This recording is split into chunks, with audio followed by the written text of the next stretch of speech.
Hey, what is up guys, Let's Watch This One here, and in this video we're going to be taking a look at the Moto X 2015. Let's get started.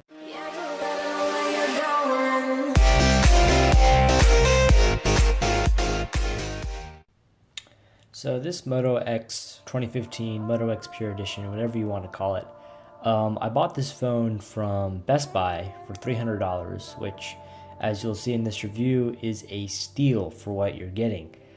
This phone comes with a Snapdragon 808, 3 gigs of RAM. It's clocked at 1.8 gigahertz, and it has a hexa-core processor. It has a 21 megapixel rear firing camera, and it has a 5 megapixel front camera with a flash. The phone also has a couple features that are unique to itself, like Moto display. So when I wave my hand over the phone, the display automatically turns on because it has these sensors that detect when my hand is over the phone. Also, another feature of this Motorola phone is twist to activate the camera. So if I twist the phone real quick, even from a locked state, it opens up. Another feature of this phone is double chop. So if I do this, you can see the phone lights up. So yeah. So turning on the phone, we have a 5.7 inch Quad HD display. It is a IPS LCD display, so it's not AMOLED or anything like that, but it still looks good, especially given the price of this phone. I'm even surprised there's a Quad HD display on this phone. So if I slide to unlock, you can see that we have plenty of screen real estate. This phone will be probably competing with screen sizes such as from phones like the Note 7 or the Note 5 or the iPhone 6s Plus, phones like that. So this is in that same category. But the thing that I like about the Moto X is how it feels in the hand. So with most phones this size, they definitely leave a huge footprint and can really make one-handed usability a bit difficult. But the thing that I like about the Moto X 2015 is you see it kind of has this little curve to it. So what this does is actually make it more of an ergonomic friendly phone. So when you actually hold it in the hand, it fits a lot better. And as you can see, I don't have very big hands, but I can actually use this thing pretty comfortably with one hand. I would definitely have to say, in terms of performance, this phone is actually still pretty fast, even though it was released last year. So if I just go into basic apps like the Play Store, see everything loads up pretty snappy. Or if I go on something like Twitter and stuff like that, you can see that the phone's actually pretty snappy. Even scrolling through my feed right here, very smooth. You can even go into some games. So like Smash Hit, it's a fairly graphical intensive game, but as you can see, this phone loads it quite fast. So it even actually picks up where I left off. So as you can see, this is on one of the highest graphics settings, and it runs smoothly, really smoothly, which is really nice.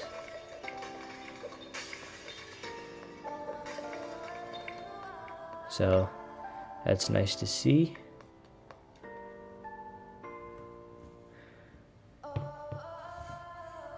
The phone even has some other cool features that are unique to it. So there's actually ways that you can actually wake up the phone, ask it a couple questions without even needing to go to Google Now. So you can use really any hot phrase you want, but the one that I use is, "Okay Moto, what is the weather like outside right now?"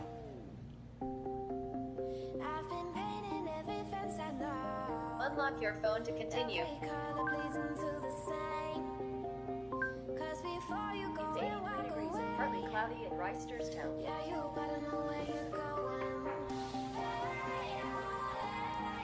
The phone also has dual front-firing stereo speakers, so listen closely. Some rumors continue to signal to a more powerful device. Seems to need desperate measures in order to meet demand. I'm Jaime Rivera, and welcome to the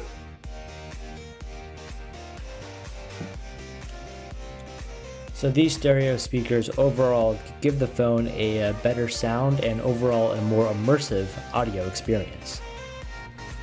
Now, given a point of reference, the previous phone that I owned was the iPhone 5C, and that had a 4-inch display. So as you can see, there's quite a massive difference between going from, say, an old iPhone to this new Moto X. Now, would I recommend this new Moto X over getting a bigger iPhone like the iPhone 6s Plus or the iPhone 6 Plus? Absolutely. And the reason that I say that is because this phone, for $300, is giving you a lot. And to think about it, the cheapest iPhone that Apple currently sells right now is the SE, and that's for $400. I'm not saying the SE is a bad phone, but for $400, you're only getting a 4-inch screen. And even though you're getting pretty high-end specs, you're not really getting a lot of screen real estate. And let's face it, most people, they don't really use phones to just like make phone calls and stuff like that. They use it to watch videos, consume media, play games. So having a bigger screen is definitely an advantage. And to get a big screen from Apple, the minimum you're going to be paying for like something like an iPhone 6 is $550 unlocked, 16 gigabytes. And for $300, you're getting not only a bigger phone, but higher resolution, micro SD card expansion, overall better specs. It'll be more future-proof than the iPhone 6. So definitely if you're going from an older iPhone or really any other older device, I say you can't go wrong to buy this phone for $300. There's literally no better deal than this phone on the market right now for $300. Alright, so now onto the camera. So in order to activate the camera, as you said, you double twist to activate the camera, and you get Motorola's typical stock camera software. Now, one of the things I don't like, I think a lot of people can agree with me, is this camera app doesn't have a shutter button, which is kind of annoying, especially that the only thing you can really do is just tap and then you take a photo. I mean, you can still move the focus around and everything, but even though I want to like tap to focus, I wind up taking a picture instead, which is really annoying. But you do get a couple of features in here, even though it is pretty much a boned down version of, say, camera apps such from Samsung. You do get a couple of features here. It's not a lot, but it's enough. Video, you can shoot 1080p HD video, which is obviously expected on a phone of this caliber. You can shoot slow-mo 720p video, which is nice, and you can shoot 4K video as well, which is a nice plus. In terms of photos, actually the Moto X Pure only shoots 16 megapixels by default. So if you want to go up to the full 21 megapixels, you definitely have to change that right here in settings. You also get HDR as well. You get a flash, and this applies to both the rear firing camera, which by the way is a dual LED amber flash, and the front firing camera, because that has a flash as well. So yeah, you also get a timer and stuff like that, but other than that, that's pretty much it as far as the camera. In terms of the photos it takes, I'm going to show some of the photos right now, and you can tell me what you think. Alright, so as far as photos and videos are concerned, I definitely say the photos are pretty good for a $300 phone. The colors are there and everything, and indoor shots can be a little bit grainy, but they're not exactly too bad. Lighting is good, there's not a ton of over sharpening, and the photos generally look pretty good. But the indoor photos aren't the ones you want to look at. You want to look at these outdoor photos right here. Take a look at these plants or something, you can really see that the color is captured from the sunlight and everything like that, and it really makes the photos look overall pretty good. This is no 6S Plus or Galaxy Note 5, but the photos it takes are pretty good. These are some selfie cams that I took of myself. You can be the judge of which one looks better, indoor or outdoor. I'd say the outdoor looks better, obviously because of the lighting. In this next photo right here, I took a picture of myself with the flash, and it's definitely not as good as Retina flash, but it definitely gets the job done, especially if you're in a dark environment. That's without the flash, so looking pretty spiffy up there, if I don't say so myself. And here we go with the video. I took 1080p video because I don't really have a 4K monitor, so I can't really evaluate how good 4K is. but from the 1080p video it takes at 30 frames per second, I'd say it looks pretty solid and is definitely up there with some higher end smartphones.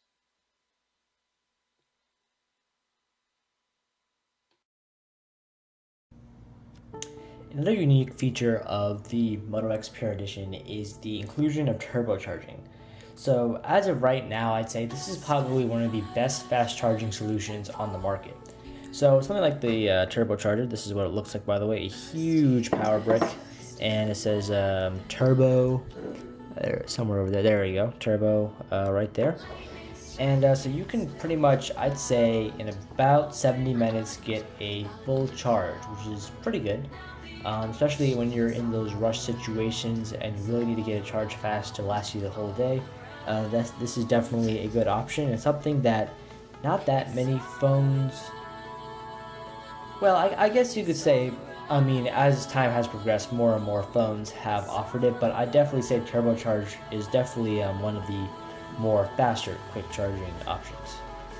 Now you do also get the choice of Moto Maker with the Moto X Pure Edition. Now for me, I really didn't use this because I am not really that big of a fan of customization, and the stock black and gray that I got from Best Buy for me was pretty good. You can't really see the black rubber texture right here because I'm rocking this Frost Black Incipio Octane case. So yeah, but other than that, for me, I don't really need the customization. But if you do want it, you can literally go crazy with these customizations. You can change the back, you can change these trim piece right here. You can even change the color of the speakers. You can change the front. So you can really make this device your own. I'm not a personal fan of that, but if you do want to do that, that option is definitely available to you. Alright guys, so in the end, would I recommend this phone, especially in 2016? Yes, as I've said, this phone is great for the price. It's $300 unlocked. And for what you're getting, Snapdragon 808, Quad HD display, that's 5.7 inches, 21 megapixel camera, Moto display, chop to activate the flashlight, double twist to the camera, being able to wake up your phone with just your voice. I mean, all these little features that are in the phone, and the big ones too, are really good for $300. And you're much better off buying this phone versus something like an iPhone, because really you're getting a better deal and you're saving yourself a lot of money and time. So overall, I would definitely recommend to go straight for this phone. Don't even look at what else there is to offer. This is the phone you want. Trust me. Anyway guys, thank you for watching this review. If you liked it, please subscribe and make sure to like this video. And it's been Left to Watch One, and I'll see you in the next one. Peace.